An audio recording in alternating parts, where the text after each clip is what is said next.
Hello guys, welcome back to the channel. In today's video, I'll be showing you how we can post on TikTok for everyone to see.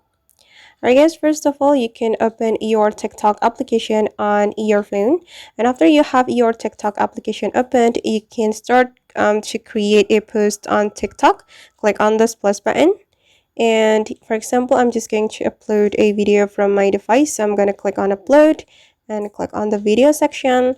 And for instance, I'm going to upload this video, and after that we can click on the settings to open the TikTok settings, and here make sure that you select everyone so everyone can view your post. Okay, and after that we just need to click on next, and don't forget to put hashtag to your post, so your post can be easier to be found by everyone. I'm going to add hashtag like this. You can add the hashtag as many as you want, and after that you just need to click on post, and after that your post can be viewed by everyone.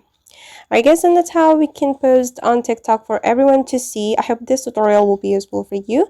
Thank you so much for watching, and see you on the next video.